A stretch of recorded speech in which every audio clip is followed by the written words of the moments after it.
National guard ਦੀ ਜਿਹੜੀ soldier ਸਰਹਾ Backstrom ਉਹਦੀ ਮੌਤ ਹੋ ਗਈ ਆ ਕੱਲ। ਪ੍ਰੈਜ਼ੀਡੈਂਟ ਡੋਨਲਡ ਟਰੰਪ ਹੋਣਾ ਨੇ ਅਨਾਉਂਸ ਕੀਤਾ ਵੀ ਅੱਜ ਥੈਂਕਸ ਗਿਵਿੰਗ ਵਾਲੇ ਦਿਨ ਇਹ ਜਿਹੜਾ ਭਾਣਾ ਵਾਪਰਿਆ ਹੈਗਾ। ਤੇ ਮੈਂ ਪੂਰਾ ਪਰਿਵਾਰ ਦੇ ਨਾਲ ਇਕੱਲਾ ਪਰਿਵਾਰ ਨਹੀਂ, ਜਿਹੜੇ ਯੂਐਸ ਦੇ ਜਿਹੜੇ ਨੈਸ਼ਨਲ ਗਾਰਡਸ ਆ ਆਪਾਂ ਉਹਨਾਂ ਦੇ ਪੂਰੇ ਨਾਲ ਹੈਗੇ ਆ।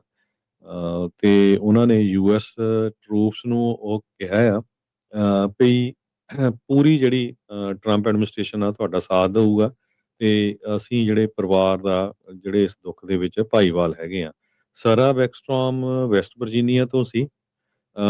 ਵਨ ਆਫ ਦਾ ਗਾਰਡਸਮੈਨ, ਦੋ ਜਣਿਆਂ ਨੂੰ ਗੋਲੀਆਂ ਮਾਰੀਆਂ ਸੀ, ਅਫਗਾਨੀ ਮੂਲ ਦੇ ਬੰਦੇ ਨੇ। ਤੇ ਉਹ ਉਹਨਾਂ ਨੇ ਕਿਹਾ ਵੀ Shri just passed away, she is no longer with us. Trump ਉਹਨਾਂ ਨੇ ਜਿਹੜੀ ਲਾਈਵ ਰਿਮਾਰਕਸ ਦਿੱਤੇ ਸੀ ਕੱਲ। ਤੇ ਉਸ ਤੋਂ ਬਾਅਦ ਸਭ ਤੋਂ ਹੈਰਾਨੀ ਵਾਲੀ ਗੱਲ ਇਹ ਆ ਵੀ ਇਹ ਜੋ ਸਰਜੈਂਟ ਸੀ, ਸੌਰੀ ਜੋ ਇਹ ਗਾਰਡਸਮੈਨ ਸੀ, ਸਿਰਫ 24 ਘੰਟੇ ਪਹਿਲਾਂ ਹੀ ਜੁਆਇਨ ਕੀਤਾ ਸੀਗਾ ਨੈਸ਼ਨਲ ਗਾਰਡਸ ਨੂੰ ਉੱਥੇ ਵਾਸ਼ਿੰਗਟਨ ਡੀਸੀ ਦੇ ਵਿੱਚ।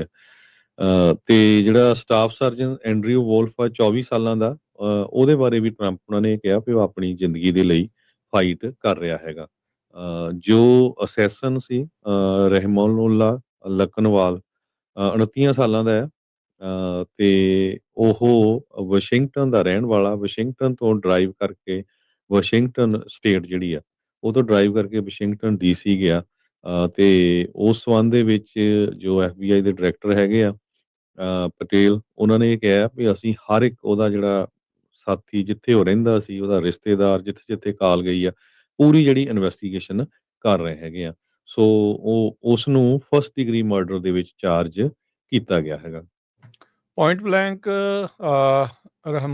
ਰਹਿਮਾਨੁੱਲਾ ਲਕਨਵਾਲ ਨੇ ਜਿਹੜੀਆਂ ਗੋਲੀਆਂ ਚਲਾਈਆਂ, ਇੱਕ ਨਹੀਂ ਕਈ ਕਈ ਗੋਲੀਆਂ ਜਿਹੜੀਆਂ ਇਸ ਨੇ ਇਹਨਾਂ ਦੋਨਾਂ ਨੈਸ਼ਨਲ ਗਾਰਡ ਦੇ ਮਾਰੀਆਂ। ਤੇ ਅਫਸੋਸ ਦੇ ਨਾਲ ਜਿੱਦਾਂ ਦੱਸਿਆ ਵੀ ਸੈਰਾ ਬੈਕਸਟੋਰਮ ਉਸ ਦੀ ਮੌਤ ਹੋ ਗਈ, ਉਸਦਾ ਦੇਹਾਂਤ ਹੋ ਗਿਆ। ਤੇ ਐਂਡਰਿਊ ਵੋਲਫ ਜ਼ਿੰਦਗੀ ਮੌਤ ਦੀ ਲੜਾਈ ਜਿਹੜਾ ਉਹ ਲੜ ਰਿਹਾ ਹੈਗਾ ਆ। ਕੱਲ ਰਾਸ਼ਟਰਪਤੀ ਟਰੰਪ ਇੱਕ ਪੱਤਰਕਾਰ ਦੇ ਨਾਲ ਗੁੱਸੇ 'ਚ ਵੀ ਆ ਗਏ ਜਦ ਪੱਤਰਕਾਰ ਉਹਨਾਂ ਨੂੰ ਇਹ ਪੁੱਛ ਰਿਹਾ ਸੀਗਾ ਵੀ ਇਹ ਜਿਹੜਾ CIA ਦਾ ਬੈਕਟ ਯੂਨਿਟ ਦੇ ਨਾਲ ਜਿਹੜਾ ਕੰਮ ਕਰ ਰਿਹਾ ਸੀ, ਕਿਉਂਕਿ ਟਰੰਪ ਹੋਣਾ ਨੇ ਇਹ ਕਿਹਾ ਸੀਗਾ ਵੀ ਇਹਨਾਂ ਦੀ ਵੈਟਿੰਗ ਨਹੀਂ ਹੋਈ, ਇਹ ਉੱਦਾਂ ਹੀ ਜਹਾਜ਼ ਤੇ ਬਿਠਾ ਕੇ ਜਿਹੜੇ ਉਹ ਲੈ ਆਂਦੇ ਗਏ ਆ। ਤੇ ਉਹ ਪੱਤਰਕਾਰ ਕਹਿ ਰਿਹਾ ਸੀ ਵੀ CIA ਤਾਂ ਇਹ ਦਾਅਵਾ ਕਰ ਰਹੀ ਆ ਵੀ ਵੈਟਿੰਗ ਸਾਰਿਆਂ ਦੀ ਜਿਹੜੀ ਹੋਈ ਆ। ਤੇ ਟਰੰਪ ਹੁਣੇ ਜਿਹੜਾ ਖਿੱਝ ਗਏ ਤਾਂ ਉਹਨਾਂ ਕਹਿੰਦੇ ਵੀ ਤੁਸੀਂ ਸਟੂਪਿਡ ਲੱਗਦੇ ਆ, ਵੀ ਇੱਦਾਂ ਦੇ ਸਟੂਪਿਡ ਸਵਾਲ ਜਿਹੜੇ ਉਹ ਪੁੱਛਣੇ ਆ। ਉਹਨਾਂ ਨੇ ਫੋਟੋ ਦਿਖਾਈ ਵੀ ਜਿਹੜੇ ਜਹਾਜ਼ ਦੇ ਵਿੱਚ ਸਾਰੇ ਦੇ ਸਾਰੇ ਜਾਣੇ ਬੈਠੇ ਹੋਏ ਸੀ ਜਦੋਂ ਅਫਗਾਨਿਸਤਾਨ ਤੋਂ ਅਮਰੀਕਾ ਜਿਹੜਾ ਉਹ ਛੱਡ ਕੇ ਆਇਆ ਸੀਗਾ।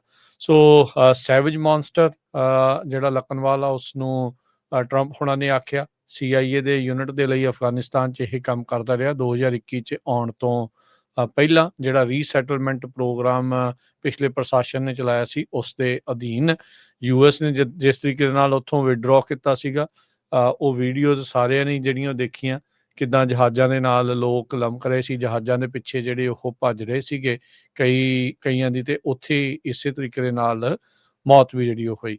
ਸੋ ਕਹਿੰਦੇ ਸਿਕਿਉਰਿਟੀ ਗਾਰਡ ਦੇ ਤੌਰ ਦੇ ਉੱਤੇ ਇਸਨੇ ਕੰਮ ਕਰਨਾ ਜਿਹੜਾ ਉਹ ਸ਼ੁਰੂ ਕੀਤਾ ਸੀਗਾ 2012 ਦੇ ਵਿੱਚ। ਫਿਰ ਇਸ ਨੂੰ ਟੀਮ ਲੀਡਰ ਤੇ GPS ਸਪੈਸ਼ਲਿਸਟ ਜਿਹੜਾ ਆ ਉਹ ਬਣਾ ਦਿੱਤਾ ਗਿਆ ਸੀਗਾ।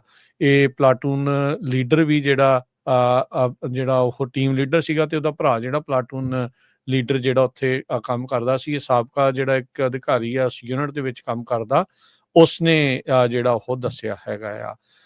ਸਸਪੈਕਟ ਦਾ ਜਿਹੜਾ ਸਾਬਕਾ ਲੈਂਡਲੋਰਡ ਕ੍ਰਿਸਟੀਨਾ ਵਿਡਮੈਨ ਜਿਹੜਾ ਆ ਉਹਨੇ ਜਿਹੜਾ ਉਹ ਕਿਹਾ ਵੀ ਵਾਸ਼ਿੰਗਟਨ ਸਟੇਟ ਦੇ ਵਿੱਚ ਆਪਣੇ ਬੱਚੇ ਤੇ ਆਪਣੀ ਵਾਈਫ ਤੇ 5 ਬੱਚਿਆਂ ਦੇ ਨਾਲ ਉੱਥੇ ਰਹਿ ਰਿਹਾ ਸੀ। ਸਮਿਥ ਐਂਡ ਵੈਸਨ ਦਾ ਜਿਹੜਾ ਰਿਵਾਲਵਰ ਆ ਉਸ ਦੇ ਨਾਲ ਐਂਬੁਸ਼ ਸਟਾਈਲ ਪੁਆਇੰਟ ਬਲੈਂਕ ਜਿਹੜੀਆਂ ਗੋਲੀਆਂ ਆ ਉਹ ਉਸਨੇ ਚਲਾਈਆਂ ਹੈਗੀਆਂ। ਸਪੈਸ਼ਲ ਅਫਗਾਨ ਆਰਮੀ ਯੂਨਿਟ ਦੇ ਵਿੱਚ ਇਹ ਕੰਮ ਉੱਥੇ ਕਰਦਾ ਜਿਹੜਾ ਹੋਇਆ ਆ।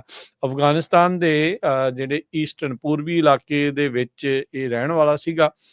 ਜਿਹੜਾ ਉਸਦੇ ਕਜ਼ਨ ਨੇ ਇਸ ਦੇ ਬਾਰੇ ਜਾਣਕਾਰੀ ਦਿੱਤੀ ਆ।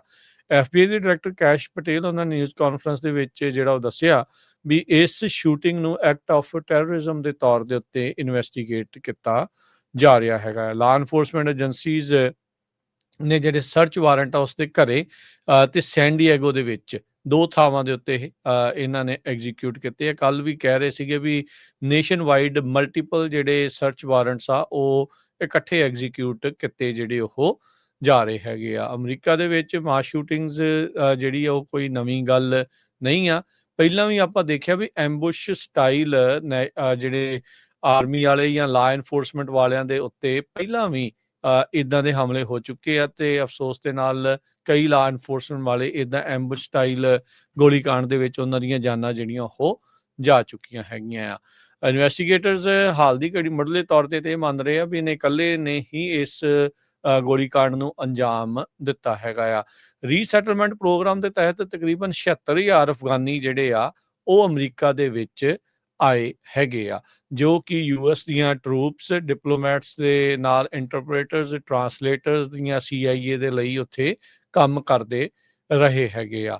ਸੋ ਜਿਹੜੇ ਸਪੋਰਟਰ ਆ ਇਸ ਪ੍ਰੋਗਰਾਮ ਦੇ ਉਹ ਲਗਾਤਾਰ ਕਹਿ ਰਹੇ ਆ ਵੀ ਨਹੀਂ ਜੀ ਇਹਨਾਂ ਨੂੰ ਬਹੁਤ ਐਕਸਟੈਂਸਿਵਲੀ ਵੈਟ ਕੀਤਾ ਗਿਆ ਸੀਗਾ ਤੇ ਕਹਿੰਦੇ ਵੀ ਇਹਦੇ ਕਰਕੇ ਜਿਹੜਾ ਹੁਣ ਕ੍ਰਿਟਿਸਿਜ਼ਮ ਆ ਰਿਪਬਲਿਕਨ ਪਾਰਟੀ ਦੇ ਵੱਲੋਂ ਉਹਨਾਂ ਸਪੋਰਟਰਸ ਦਾ ਜਿਹੜਾ ਖਾਸਾ ਹੋ ਰਿਹਾ ਹੈਗਾ ਆ। ਸੋ